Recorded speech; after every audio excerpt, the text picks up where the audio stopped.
শুরুতেই দেখে নেব আজকের সংবাদ শিরোনাম। বড় নেতারা না ডাকলে যায় না, দিল্লির নেতাদের নিজের ওজন বোঝালেন দিলীপ। বিধানসভা ভোটের আগে সাগরদিঘিতে বড় ধাক্কা বাম কংগ্রেস জোটের, পঞ্চায়েত দখল নিল তৃণমূল। মোদির পরেই সহ 2026 বিধানসভা ভোটের আগে বাংলায় চমক। থানায় 7 আইনজীবী পাঠালেন অনুব্রত, 3রা জুন কেষ্টকে বহিষ্কার করতে পারে তৃণমূল। 600-র বেশি ড্রোন ধ্বংস, পাক হামলা নিয়ে বিরাট তথ্য দিল বিএসএফ। কালীগঞ্জ উপনির্বাচনে প্রার্থী ঘোষণা বিজেপির। তৃণমূল নেতার মেয়ের সরকারি চাকরি, সুকান্ত ফোঁস করতেই মন্ত্রী বললেন আপনার ছেলেকেও দিতে পারি। এতক্ষণ শুনছিলেন সংবাদ শিরোনাম, এবার আসছি বিস্তারিত খবরে।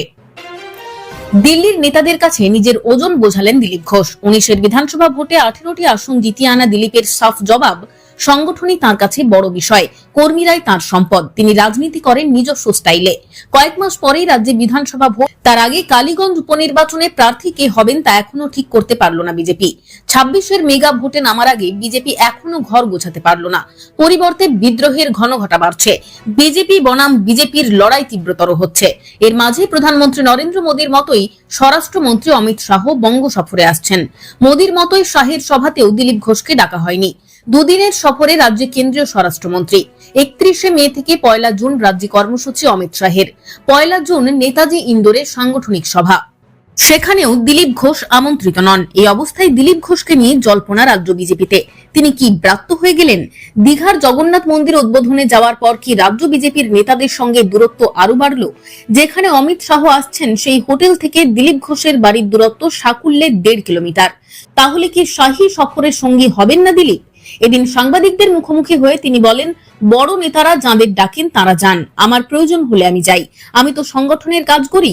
রাজনীতিতে একটা ট্রেন্ড আছে, নেতার পিছনে পিছনে ঘোরা। কারণে অকারণে নেতার কাছে দাঁড়িয়ে থাকেন 100 থেকে 200 লোক। বড় নেতারা অনেক সময় দেখাও করেন না, কিছু না, এটা একটা কালচার হয়ে গিয়েছে। দিলীপ ঘোষ আছেন দিলীপ ঘোষেই। দিল্লির নেতাদের কাছে যে বাংলার নেতা মাথা নত করতে চান না, তার নিজস্ব স্টাইলে স্পষ্ট করে দিয়েছেন বিজেপির নেতা। নরেন্দ্র মোদীর সফরের 48 ঘন্টার মধ্যে এবার দক্ষিণবঙ্গে পা রাখছেন কেন্দ্রীয় স্বরাষ্ট্রমন্ত্রী অমিত শাহ। দলের 2 শীর্ষ নেতার ঘন ঘন বঙ্গ সফর রাজ্য বিজেপির অন্দরে নতুন করে উদ্দীপনা তৈরি করেছে। 2026 সালের বিধানসভা নির্বাচনকে পাখির চোখ করে এই সফরকে অত্যন্ত তাৎপর্যপূর্ণ বলে মনে করছে রাজনৈতিক মহল।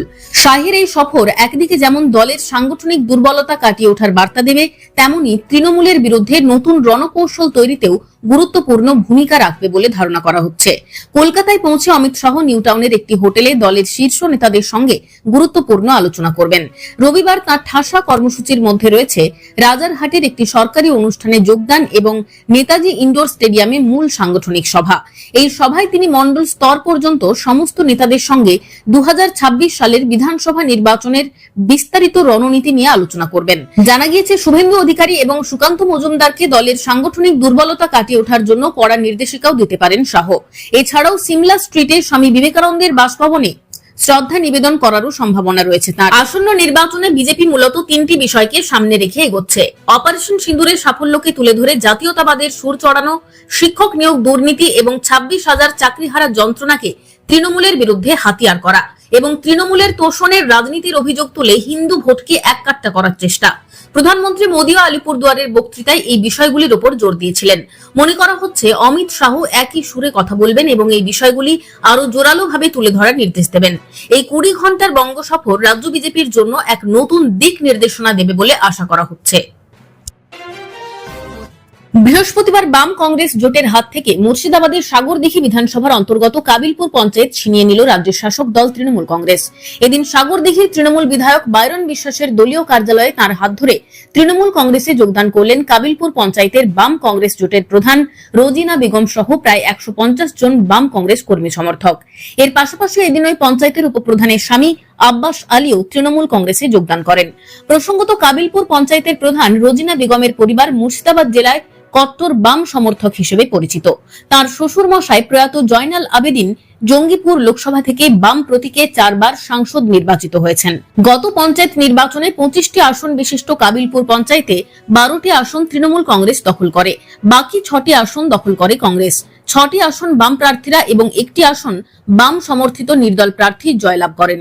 এরপর বাম কংগ্রেস জোট ওই পঞ্চায়েতের বোর্ড গঠন করে এবং রোজিনা বেগম প্রধান নির্বাচিত হন।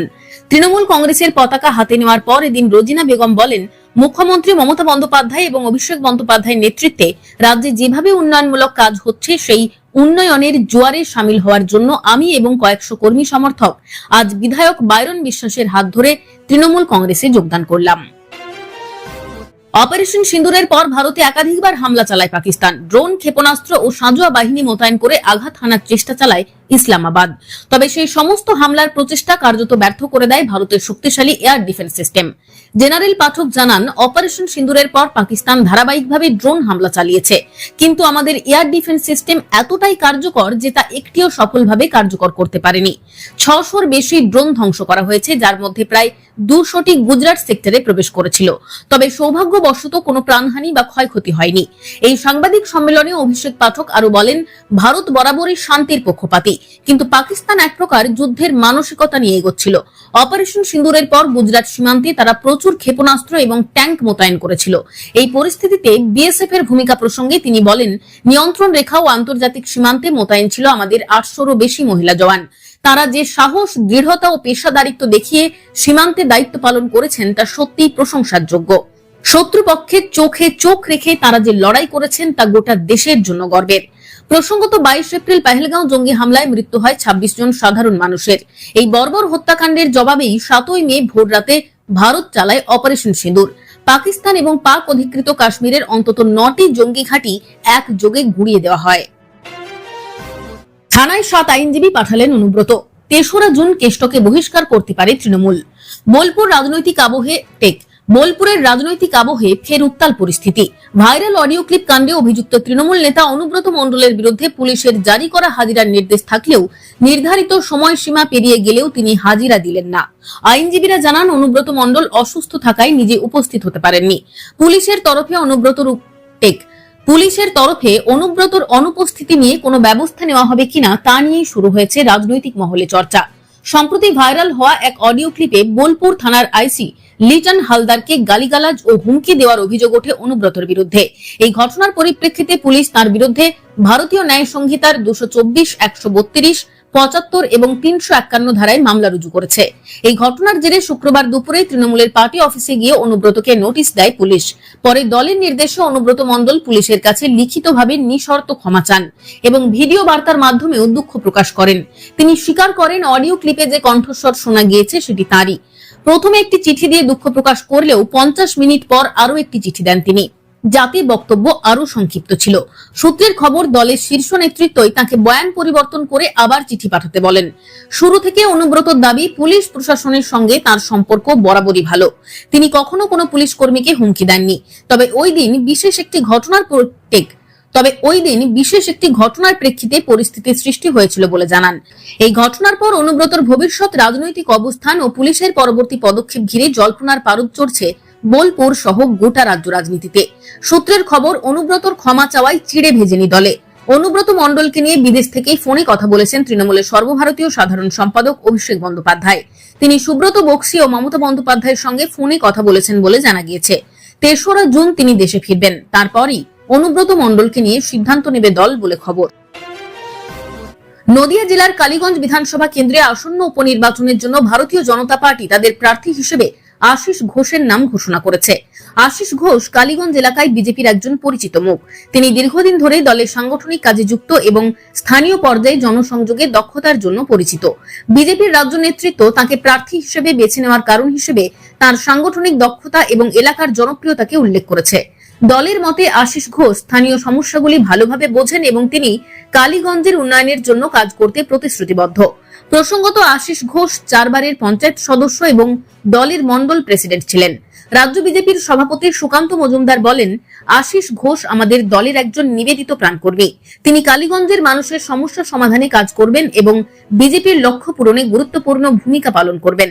তিনি আরো জানান, এই উপনির্বাচনে বিজেপি পূর্ণ শক্তি নিয়ে প্রচারে নামবে।